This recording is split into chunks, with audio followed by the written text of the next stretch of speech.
నమస్తే ఫ్రెండ్స్, రవికిషన్ మన్కర్ మీతో. మీరందరూ హెల్తీగా ఉండాలని కోరుకుంటున్నాను.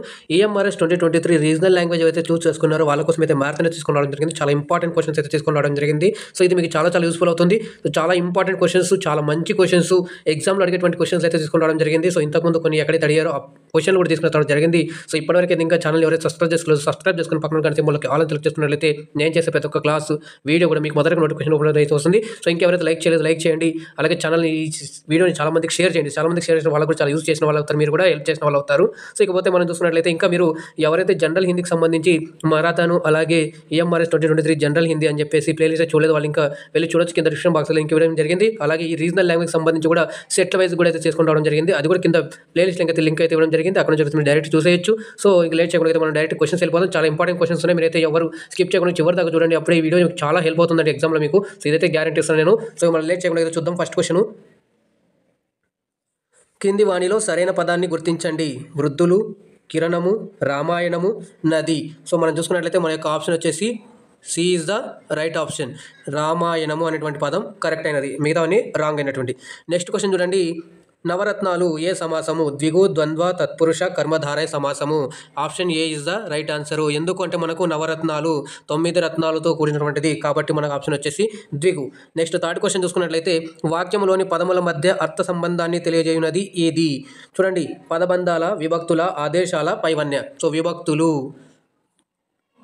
రాముని భార్య అది నీ అయితే ఏదైతే ఉందో వీళ్ళ యొక్క సంబంధం తెలియజేస్తుంది. ఇప్పుడు రాముని భార్య అంటే ఎవరు వస్తుంది? మనకు సీత వస్తుంది కాబట్టి మనకు ఆన్సర్ వచ్చేసి బి, విభక్తులు. 4వ క్వశ్చన్ చూసుకున్నట్లయితే విభక్తులు ఎన్ని రకాలు? 4, 5, 6, 7. చూసుకున్నట్లయితే మనకు 7 రకాలు. మరి మీకు డౌట్ రావచ్చు, సార్ 8 కదా అంటే 8వది ఏది వచ్చింటే సంబంధ ప్రథమ విభక్తి అని వస్తుంది. దాంట్లో మనకు ఓ, ఓయి అని ఇలాంటివి చాలా వస్తాయి. సో మనకు దీనికి సంబంధ ప్రథమ విభక్తి అని చెప్పేసి మనం వస్తుంది. నెక్స్ట్ ఇక్కడ మనం చూసుకున్నట్లయితే 5th క్వశ్చన్, డుమువులు ఏ విభక్తికి చెందినవి? చూసుకున్నట్లయితే మీకు అందరికి తెలిసినది ఇది A, B option is the right answer. డుమువులు ప్రథమ విభక్తి.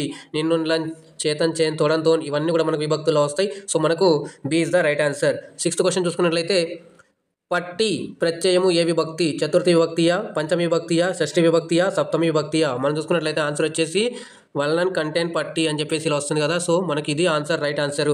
నెక్స్ట్ చూసుకున్నట్లయితే మనము 7th చూసుకున్నట్లయితే కింది వాణిలో సప్తమి విభక్తికి చెందినది? కొన్, వలనన్, అందొన్, కొరకు. సో మనం చూసుకున్నట్లయితే ఆప్షన్ అందున్ అని చెప్పేసి C option is the right answer. మనకు మిగతా అవన్నీ కూడా మనకు ఒక్కొక్క విభక్తికి చెందినటువంటి వస్తున్నాయి, కొరకు అని చెప్పేసి. సో ఇది ఆన్సర్ అయితే మనకు సి, అందున్ అని వస్తుంది. నెక్స్ట్ మనం చూసుకున్నట్లయితే 8th క్వశ్చన్, అతడెక్కడ పదమును విడదీయుట. అంటే ఇక్కడ మనం చూసుకున్నట్లయితే అతడు ప్లస్ ఎక్కడ, అత ప్లస్ డెక్కడ, అతడే ప్లస్ దక్కడ, అతడి ప్లస్ కడ. మనకు ఆన్సర్ చూసుకున్నట్లయితే ఏ ఇస్ ద రైట్ ఆన్సర్. అతడు ప్లస్ ఎక్కడ. ఇది చూసుకున్నట్లయితే మనకు ఉకార సంధి. ఎందుకంటే ఇక్కడ మనకు ఓ ఉంది కాబట్టి ఇది మనకు వచ్చేసి ఉకార సంధి. ఏమొస్తుందంటే మనకు ఉకార సంధి. నెక్స్ట్ చూడండి 9th క్వశ్చన్, అవేవి ఏ సంధి? ఉకార సంధియా, అకార సంధియా, సంస్కృత సంధియా, ఇకార సంధియా? మనకు ఆప్షన్ వచ్చేసి డి. ఎందుకయ్యా ఇకార సంధి అంటే ఇక్కడ మనం దీంట్లో విడదీస్తే అవి ప్లస్ ఏవి, అవి ప్లస్ ఏవి అని ఉంది కదా. మనకు ఇది చూసుకున్నట్లయితే మనకు అవేవి అని వస్తుంది. అవి ప్లస్ ఏవి, అవేవి ఇకార సంధి. 10th క్వశ్చన్ చూసుకున్నట్లయితే కృష్ణుడును అర్జునుడును ఏ సమాసము? ఏ బహురిహి, బి ద్విగు, సి ద్వంద్వ, డి తత్పురుష సమాసము. మన ఆప్షన్ చూసుకున్నట్లయితే బి ద్వంద్వ సమాసము, సి ఆప్షన్ ద్వంద్వ సమాసము. నెక్స్ట్ చూసుకున్నట్లయితే 11th కింది వాణిలో ద్విగు సమాసమునకు ఉదాహరణ? ద్విగు సమాసమునకు దశ దిశలు, త్రిమూర్తులు, నవరసాలు. మనకు ఆత్మ చూసుకున్నట్లయితే పైవన్నీ. ఎందుకంటే ఇవన్నీ కూడా మనకు ద్విగు సమాసానికి ఉదాహరణలే. మీ యొక్క ప్రిపరేషన్ కూడా లాస్ట్ మూమెంట్లో ఉందనుకుంటాను. సో మీరు దీన్ని జస్ట్ అలా చూసేసి ఏమీ టెన్షన్ పడకండి. సో దీంట్లో ఎన్ని కరెక్ట్ ఎన్ని అయితే అది కూడా కరెక్ట్, ఏం టెన్షన్ పడకండి. దీంట్లో జస్ట్ చూసుకుంటే వెళ్ళండి, ఈ మోడల్లో మీకు ఎగ్జామ్ వస్తుందని చెప్పేసి. సో ఇప్పటివరకు ఇంకెవరైతే లైక్ చేయలేదో లైక్ చేయండి.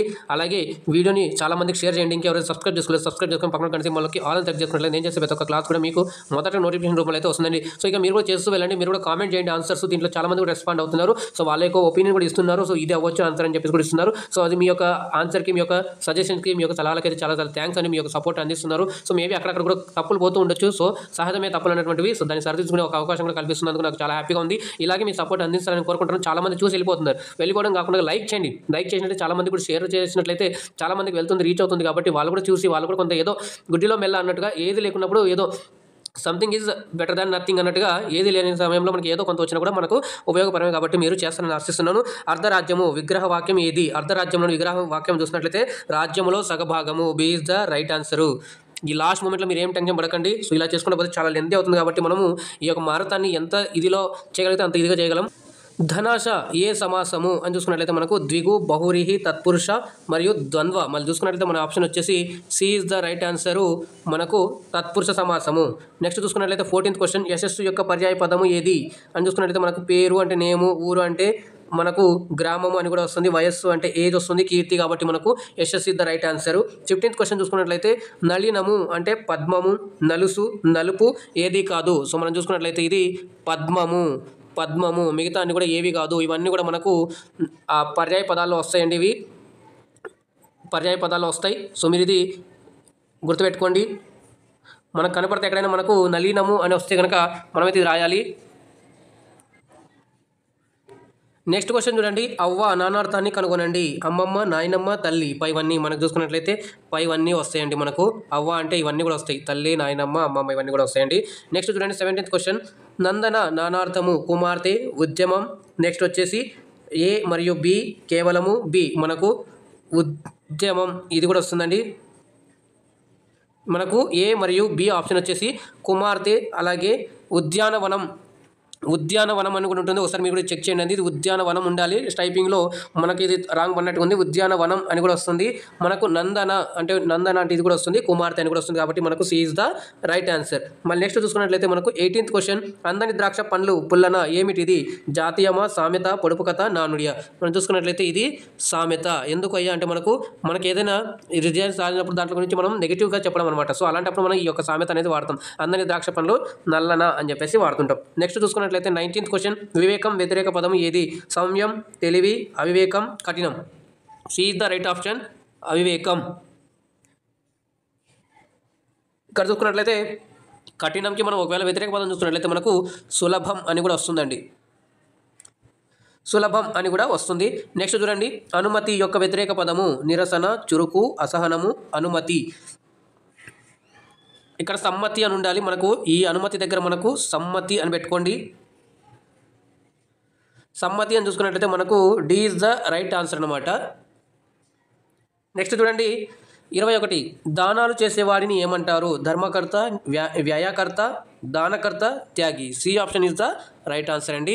సో ఇక ఎవరైనా ధర్మాన్ని పాటించేవారు, ఏదైనా ధర్మాలు ఇది చేసేవారు ధర్మకర్తగా అంటే ఉండ్లలో ఉండి చేసేవాడికి అయితే మనం ధర్మకర్త అంటాం. వ్యయకర్త అంటే ఇక్కడ వ్యయకర్త అని ఉండాలి. వ్యయకర్త అంటే ఎవరైతే ఖర్చులు బాగా చేస్తారో వారిని మనం వ్యయకర్త అంటుంటాం.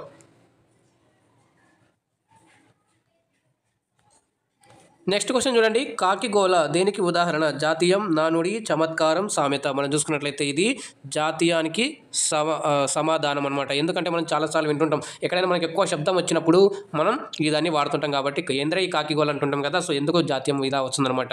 సో విశేషార్థం ఇచ్చేది కాకిగోల లాగా మనకు ఎక్కువ శబ్దం వచ్చినప్పుడు ఇలా అంటుంటాం. సో మిగతా అన్ని కూడా నానుడి, చమత్కారం, సామెతలు ఇవన్నీ కూడా వేరే వేరే ఉంటాయి. నెక్స్ట్ చూడండి మీకు 23వది, సూర్యోదయం ఏ సంధి? వృద్ధి సంధియ, ఎడాగమ సంధియ, గుణ సంధియ, విసర్గ సంధియ? మనకు చూసుకున్నట్లయితే C option is the right answer, గుణ సంధి. నెక్స్ట్ చూడండి 24వది, విద్యాధనం ఏ సమాసము? కర్మధారయ సమాసమా, రూపక సమాసమా, తత్పురుష సమాసమా, ద్వంద్వ సమాసమా? మనం చూసుకున్నట్లయితే రూపక సమాసము, B is the right answer. మిగతా చూసుకున్నట్లయితే కర్మధారయలో మనకు విశేషణము ఉంటుంది. నెక్స్ట్ రూపకము, తత్పురుష సమాసంలో చూసుకున్నట్లయితే మనకు విభక్తులు వస్తుంటాయి. నెక్స్ట్ చూసుకున్నట్లయితే ద్వంద్వ సమాసంలో మనకు వ్యతిరేక పదాలు వస్తుంటాయండి. ఈరోజు ఈ ప్యాట్ టచ్ సరిగా రావట్లేదండి, వ్యతిరేక పదాలు ఇలా వస్తుంటాయి. సో మీరు జస్ట్ ఆడియోని చూస్తూ ఈ క్వశ్చన్స్ సాల్వ్ చేస్తూ వెళ్ళిపోండి. మీకు ఇంకా ఎన్నో వచ్చినాయి కూడా కింద కామెంట్ చేస్తూ ఉండండి. మీకు కూడా ఏమైనా ఆన్సర్స్ దీనికి అది అంటే నెంబర్ చెప్పేసి అది ఏందో అని కూడా రాయండి. జస్ట్ మీరు నెంబర్ పెడితే చాలా క్వశ్చన్స్ ఉంటాయి కాబట్టి మనకు తొందరగా స్ట్రైక్ అవ్వడానికి కాకపోవచ్చు. అందుకే మీకు కామెంట్లో రిప్లై అయ్యడానికి కొంచెం లేట్ అవుతుంది. మీకు చాలా మందికి అయితే నేను రిప్లై ఇస్తున్నాను. సో మీరు కూడా మీకు ఎటువంటి ఏమైనా ఉంటే కూడా కింద తప్పకుండా అయితే మీరు చేసేయండి. నెక్స్ట్ చూస్తున్నట్లయితే ఇక్కడ మనము 25ది, అనుక్షణం ఏ సమాసం? కర్మధారయ సమాసమా, అవ్యయీ భావ సమాసమా, రూపక సమాసమా, ద్విగు సమాసమా? ఇక మనం చూసుకున్నట్లయితే అవ్యయీ భావ సమాసము. ఎందుకు అవ్యయీ భావ సమాసము అంటే మనకు దీంట్లో అను అని ఉంది కదా, ఈ అను అనేటువంటిది అవ్యయం లాగా ఉంటుంది. ఏమండి? అవ్యయము. అని ఉంటుంది. సో ఇది మనకు వస్తుంది. నెక్స్ట్ చూసుకున్నట్టయితే కర్మధారయ సమాసం సేమ్ విశేషణాలు ఉంటాయి. రూపకం దాంట్లో రూపకం అంటే ఒకదాన్ని ఇంకో దాన్ని పోలుస్తారు. ద్విగు సమాసం అంటే సంఖ్యావాచకం ఉంటాయి మనకు. ఈరోజు ఇది రాయడానికి లేదని చాలా మంచిగా అయితే నేను ఇక్కడ క్వశ్చన్స్ తీసుకురావడం జరిగింది. కాకపోతే ఈరోజు రైటింగ్ కొంచెం ఇబ్బందిగా అవుతుంది. చాలా మంది రిక్వెస్ట్ చేస్తున్నారు ఈ వీడియో డైలీ పోస్ట్ చేయండి అది అని చెప్పేసి. సో కొంచెం ఈ ప్రాబ్లం ఉన్న వల్ల చేయలేకపోతున్నాను. కానీ ఎగ్జామ్ అవసరం కాబట్టి మీకు కనీసం క్వశ్చన్లను చూపిస్తే ఈ మాదిరి వెళ్ళిపోతుందని చెప్పి నేను నా శాయశక్తులు అయితే ప్రయత్నం చేస్తున్నాను. మీరు కూడా మీ యొక్క సపోర్ట్ అయితే మీ యొక్క లైక్ ద్వారా తెలిసినట్టయితే నాకు చాలా హ్యాపీగా సంతోషంగా ఉంటుందండి. ఎందుకంటే ఇది చాలా టైం పడుతుంది చేయడానికి. సో మీకోసం చేసినప్పుడు కొంతవరకు ఏదో మీకు అయిన సహాయం ఏంటంటే మీరు జస్ట్ లైక్ చేయడం, అలాగే వీడియోని షేర్ చేయడం, ఛానల్ని సబ్స్క్రైబ్ చేయడం, అలాగే చాలినంత పదమును విడదీయుము అని చెప్తున్నట్టయితే చాలినా ప్లస్ అంతా మనకు A option is the right answer. మిగతా అన్నీ కూడా రాంగ్ అనమాట. మనకు వేరే కూడా చాలి ప్లస్ అంతా కానీ ఇవన్నీ మనకు జాగ్రత్త పడాలి. ఒకసారి ఎలా అడుగుతారు అనే దానికి మనకి అవసరం వస్తాయి. నెక్స్ట్ చూడండి 27వ క్వశ్చన్. వాడుగొట్టి ఏ సంధి? ఎడాగమ సంధియ, యనాదేశ సంధియ, గసర్దవాదేశ సంధియ, దీర్ఘ టకార సంధియ. మన ఆప్షన్ చూసుకున్నట్లయితే C is the right answer. గసర్దవాదేశ సంధి. ఎందుకు గసర్దవాదేశ సంధి అంటే వాడు ప్లస్ కొట్టే అని ఉంది కదా. ఇప్పుడు మనం దాన్ని ఇక్కడ రాసి చూద్దాం అనుకుంటున్నాను. ప్లస్ మీకు అది వాడు కొట్టే అని చూసుకున్నట్లయితే ఈ కొట్టే ఏదైతే ఉందో తర్వాత ఇది దీంతో చేరినప్పుడు లాస్ట్కి మనకి ఇది గొట్టేగా వస్తుంది, గో వస్తుంది. సో ఇది అనేది దీంట్లో కన్వర్ట్ అయిపోతుంది కాబట్టి గో వస్తుంది. కాబట్టి వాడు కొట్టే. సో కచ్చట తపలకి తాడు ఏవైతే ఉంటాయో గసడ దవల వచ్చినప్పుడు గసడ దవాదే సంధి అవుతుంది. నెక్స్ట్ 28th క్వశ్చన్ చూడండి. తల్లి ప్లస్ తండ్రి ఏమవుతుంది? తల్లిదండ్రులు అవుతుందా, తల్లిదండ్రులు అవుతుందా, తల్లిదండ్రులు అవుతుందా, ఏది కాదా? మనం చూసుకున్నట్లయితే B option is the right answer. తల్లిదండ్రులు అని చూడాలి. నెక్స్ట్ చూడండి 29వది. అచ్చునకు ఆమ్రేడితం పరమైతే ఏ సంధి? దీర్ఘ సంధియ, త్రిక సంధియ, ఆమ్రేడిత సంధియ, అకార సంధియ. మన C answer is the correct answer. ఎందుకంటే మనకు క్వశ్చన్లోనే హింట్ ఉందండి, జాగ్రత్తగా చదవాలండి మీరు. సో క్వశ్చన్లోనే మీకు హాఫ్ ఆన్సర్ అనేది దొరికిపోతుంది. సో ఈజీగా మీరు చేసేయగలరు. ఆమ్రేడిత సంధులు అంటే మనకు ఎగ్జాంపుల్ లాగా చూసుకుంటే అడిగడిగే, ఒకానొక, ఇలాంటివన్నీ కూడా వస్తాయి. చూడడానికి రెండు పదాలు సేమ్ ఉంటాయి కానీ మధ్యలో ఒక పదం మాత్రం చేరి అడిగడిగే, అనగనగా ఇలాంటివన్నీ వస్తుంటాయి. నెక్స్ట్ చూడండి మీరు ఇక్కడ 30వది. పూచంగలువలు ఏ సంధి? ఆమ్రేడిత సంధియ. ఇది సంధి అని రాసుకున్నది. ఇది మనకి ఇంగ్లీష్లో వచ్చింది. సంధి అంటే ఎడాగమ సంధియ, సరళాదేశ సంధియ, గసడదవాదేశ సంధియ. సో మనం చూసుకుంటే మీరు ఇక్కడ స్పెల్లింగ్ మిస్టేక్స్ అనేది చేసేయండి. నేను ఇక్కడ ఏదైనా మంచిగా ఉంటే ఇంపార్టెంట్ ఉంటుంది చేస్తాను. సో మీరు దాన్ని కరెక్ట్ చేసుకుంటారని ఆశిస్తున్నాను. మన ఆప్షన్ వచ్చేసి C is the right answer. సరళాదేశ సంధి. సో చూస్తున్నారు కదా ఈ రైటింగ్ ఈరోజు కూడా ప్యాడ్ సరిగా సహకరించట్లేదు. సో అయినా కూడా నేను మీకోసం అయితే ప్రయత్నం చేస్తున్నాను. నడు ప్లస్ ఇల్లు ఏమవుతుంది? నడిల్లు అవుతుందా, నదిల్లు అవుతుందా, నలిల్లు అవుతుందా, నట్టిల్లు అవుతుందా? So D option is the right answer. నట్టిల్లు. దేనికి అంటే మనకు ఆమ్రేడిత సంధికి ఉదాహరణ అనమాట ఇది. నెక్స్ట్ పట్టపగలు ఏ సంధి? ఉకార సంధి, టకార సంధియా? ఇక్కడ కూడా సంధి అని రాసుకున్నాను. సంధి దీర్ఘ టకార సంధియా, అకార సంధియా, దీర్ఘ సంధియా? మనకు చూసుకున్నట్లయితే B option is the right answer. పట్టపగలు ద్విరుక్త టకార సంధి. ఎందుకంటే ఇక్కడ చూడండి టా వచ్చింది కాబట్టి మనకు చాలా ఈజీ అవుతుంది. నెక్స్ట్ త్రికము అంటే ఏంటిది? ఈ ఊరున, ఆ ఈయేనా, యావారానా, ఏవి కావా? సో మనం చూసుకున్నట్లయితే ఆన్సరు ఆ ఈఏ అనే దాటి ఏవైతే వస్తాయో మనకు అవి త్రికము అని పిలువబడతాయి. నెక్స్ట్ చూసుకున్నట్లయితే త్రిక సంధి ఉదాహరణ ఇచ్చోట, ఇవ్విధము, చిట్టెలుక, ఏ మరియు బి. మన ఆప్షన్ చూసుకున్నట్లయితే ఏ మరియు B. D option is the right answer. మీరు చూసుకున్నట్టు ఇచ్చోట, ఇవ్విధము, ఈ ప్లస్ చోట, ఈ ప్లస్ చోట, ఈ విధము అంటే ఈ ప్లస్ విధము. మీరు నా వాయిస్ కూడా మీరు కొంచెం క్లారిటీ చేసుకున్నాను. ఇక్కడ మీకు రైటింగ్ అంతగా రాకపోతుండొచ్చు కాబట్టి నాకు వాయిస్ని ఈజీ చేసుకొని మీరు అన్వయించుకొని మీరైతే ఈ క్వశ్చన్స్ అనేది సాల్వ్ చేస్తూ వెళ్ళిపోండి. ఈ విధము ఇవన్నీ కూడా వస్తాయి. చిట్టెలుక అంటే ఇందాక మనం ఆమ్రేడిత సంధి చెప్పుకున్నాం కదా. సో ఇది దానికి వస్తుంది. ఆమ్రేడిత సంధి. నెక్స్ట్ చూడండి మనకు 35వది. అసత్యముకు వ్యతిరేక పదము? నిజము, రుజువు, సహజము, అసత్యము. ఇక్కడ మనకు ఆ తీసేయండి. డి ఆప్షన్ రావాలంటే మనకు సత్యము ఇస్ ద రైట్ ఆన్సర్ అనమాట. సో సత్యము is the right answer. So ఇప్పటివరకు ఇంకా వీడియోని లైక్ చేయకుండా లైక్ చేయండి. అలాగే వీడియోని చాలా మంది కూడా షేర్ చేయండి. ఎవరైతే కొత్తగా అయితే ఛానల్ సబ్స్క్రైబ్ చేసుకొని పక్కన ఉన్న సింబల్కి ఆల్ అని సెలెక్ట్ చేస్తున్నట్టు నేను చేసే ప్రతి ఒక్క క్లాస్ కూడా మీకు మొదటగా నోటిఫికేషన్ రూపంలో అయితే వస్తుందండి. 36వ క్వశ్చన్ చూడండి. విశేషంబుతో సమాసంబు అని చెప్పేసి వస్తుంది. ఏ సంధి సూత్రము అని అడిగాడు. సో మనకు సింపుల్గా ఏంటంటే కర్మధారయ సమాసంలో మనకు విశేషణము, విశేషత గురించి తెలపడం జరిగింది. సో ఇంకెవరైతే ప్లేలిస్ట్ చూడలేదు కింద రీజనల్ లాంగ్వేజ్ తెలుగు అని చెప్పేసి మీరు వెళ్ళి చూడొచ్చు. అక్కడ దాంట్లో అయితే క్లియర్గా కూడా ఎక్స్ప్లెయిన్ చేశాను. సో ఈ లాస్ట్ మూమెంట్లో మారుతాను కాబట్టి సో ఫాస్ట్గా వెళ్ళిపోతాను, క్వశ్చన్స్ సాల్వ్ చేసుకుంటా. సో నెక్స్ట్ చూడండి మనము 37వ క్వశ్చన్. జోస్యం యొక్క నానార్థము భవిష్యత్తు, స్థానము, బలము, వేలుపు. మనం చూసుకున్నట్లయితే ఆన్సర్ ఇస్ ద వేలుపు. దీనికి ఇంకొక పదం కూడా వస్తుంది, దేవత అని కూడా వస్తుందండి. నెక్స్ట్ క్వశ్చన్ చూడండి. శక్తి యొక్క నానార్థము కొలిమి, పార్వతి, చిల్లకోల, పైవన్నీ. D option is the right answer. శక్తి అనే పదానికి పైవన్నీ కూడా నానార్థాలేనండి. ఇది జాగ్రత్త మీద గుర్తుపెట్టుకోండి. 39th క్వశ్చన్ చూసుకున్నట్లయితే కౌముది యొక్క పర్యాయ పదం ఏది?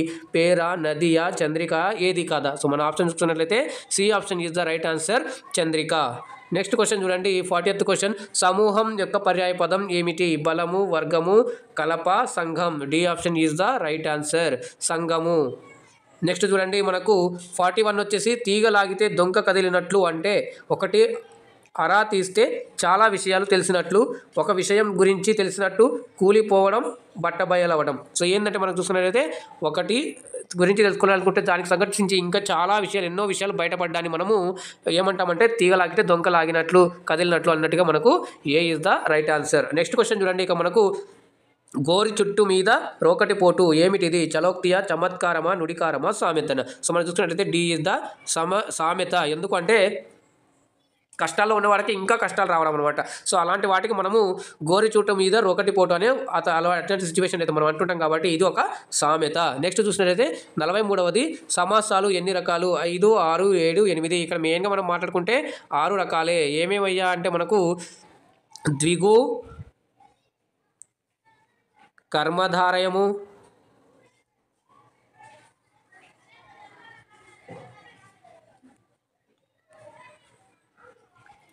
నెక్స్ట్ ద్వంద్వము,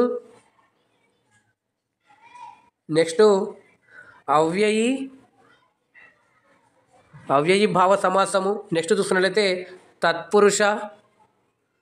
ఈరోజు నా రైటింగ్ సరిగా ఇక్కడ రావట్లేదండి. నెక్స్ట్ చూసుకున్నట్లయితే మనకు 6వది బహురీహి సమాసము. మీరు వాయిస్ మీద ఫోకస్ చేయండి, అలాగే మీ యొక్క ఆన్సర్ మీద అనేది ఫోకస్ చేయండి. మీకు ఎన్నో కామెంట్ చేయండి, కామెంట్ సెక్షన్లో తెలియజేయండి. నెక్స్ట్ చూడండి 44ది లాభ నష్టాలు ఎటువంటి పదాలు? పర్యాయ పదాల, నానార్థాల, ప్రకృతి వికృతుల, వ్యతిరేక పదాల. So D option is the right answer. మనకు నానార్థాలు కాకుండా వ్యతిరేక పదాలు. నెక్స్ట్ 45th క్వశ్చన్ చూడండి. నీలి కలువలులో రేఖ గీసిన పదం విశేషణము, నామవాచకము, అవ్యయము, విశేషము. మనం చూసుకున్నట్లయితే ఏ ఈజ్ ద రైట్ ఆన్సర్. ఎందుకయ్యా అంటే ఆ కలువల యొక్క గుణాలని, ఆ కలువల యొక్క రంగుని తెలుపుతుంది కాబట్టి మనకు ఇది విశేషణము అని అంటారు. నెక్స్ట్ దివ్య క్షేత్రము ఏ సమాసము? తత్పురుష సమాసము, రూపక సమాసము, కర్మధారయ సమాసము, దిగు సమాసము. మనం చూసుకున్నట్లయితే ఇది కర్మధారయ సమాసము అవుతుంది. ఎందుకు అంటే దివ్యమైన క్షేత్రము అని చెప్పేసి అంటుంటాం. క్షేత్రం యొక్క గుణాన్ని తెలుపుతున్నాం కాబట్టి అది మనకు కర్మధారయ సమాసం అవుతుంది. రూపక సమాసం అంటే దాంట్లో రూపకం ఒకదాంతో ఇంకో దాంతో పోల్చడం. తత్పురుష అంటే దాంట్లో విభక్తులు ఉపయోగించి రావటం. దిగు అంటే సంఖ్యావాచకంగా రావటం. ఇక్కడ చూసుకున్నట్లయితే 47th దైవమును విశ్వసించేవాడు నాస్తికుడు, ఆస్తికుడు, భక్తుడు, విజ్ఞానుడు. సో మనం చూసుకున్నట్లయితే ఆస్తికుడు, B is the right answer అనమాట. నెక్స్ట్ క్వశ్చన్ చూడండి. 48th question. ఏ వినోద్, బి బయాటకు, సి వచ్చి, డి నిలబడేను. సో దీంట్లో ఏదైతే రాంగ్ ఉన్నదో అది మనం కనుక్కొని ఇక్కడ కిందటి వాటిని సెలెక్ట్ చేసి ఆన్సర్ అయితే పెట్టాలి. సో ఇక్కడ మీరు చూసుకున్నట్లయితే బి దాంట్లో మనకు బయాటకు అని స్పెల్లింగ్ మిస్టేక్ ఉంది కాబట్టి మనకు B is the right answer కాబట్టి ఆప్షన్ సి అనేది మనకు కరెక్ట్ అవుతుంది. నెక్స్ట్ చూసుకున్నట్లయితే మనకు 49th 15 రోజులను ఏమంటారు? వారము, రోజు, మాసము, పక్షము. సో వారము, రోజు అవన్నీ కాకుండా మనం పక్షం రోజులు అంటాం. సో కృష్ణ పక్షము, శుక్లపక్షము అని అంటుంటాం. వారానికి ఎన్ని? 7 రోజులు. వారానికి 7 రోజులు. నెక్స్ట్ చూసుకున్నట్లయితే రోజు అంటే 24 గంటలు.